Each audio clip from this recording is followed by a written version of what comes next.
Znaš, malo me je ipak bez veze kad samo mi dva igramo Minecraft. Bolje bi nam išlo da imamo još nekog. Imam ja jednog dobrog prijatelja Branimira koji bi mogao s nama igrati ako želiš. A ne znam baš, ne poznam ti ja nikakvog Branimira. Aj malo mi se čudno tako preko interneta upoznavati.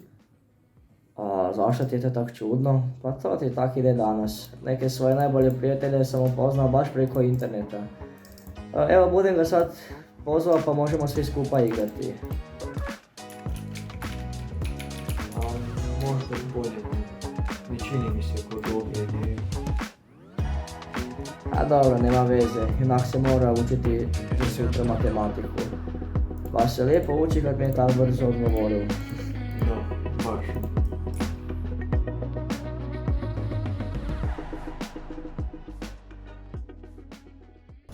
Ja i dalje ne kužim zakaj ti uopće nisi htjeli igrati s Branimirom. A sram me. A čega te je sram? Pa poznam tog čovjeka već 10 godina. Vjeruj mi, nema te čega biti sram. A mene je općenito strah upoznavati nove ljude. Jednostavno ne ide mi to. Ali ne kužim čega te to ima biti sram.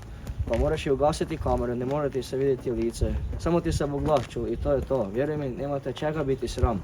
A da, upravo si. Pa znam da jesam. Onda budemo danas opet igrali s Branimirom. Pa dobro, može. Ajde, može, super. Čujemo se onda na večer. Ajde, idemo. Ajde.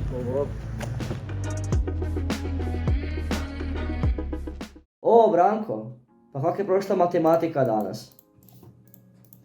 Stari, bolje da me škola nije bilo.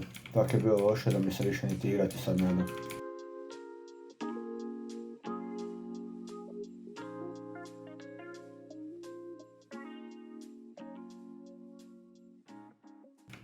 E pa da dečki, mogli bi se negdje naći jedan vikend. Branko, tebe već dugo nisam Pa vidio. da, mogli bi se u subotu skupa zajedno sastati i popiti koje piće u Zlataru.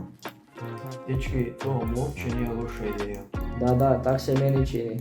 Ništa dečki, ja idem sad polako i uživajte mi laku noć. Dečki, jako mi je drago kad se poznamo i hvala vam što ste mi pomogli da se oslobodim straha od upoznavanja novih ljudi. Evo vidiš da nije bilo tako strašno. U to ime živjeli.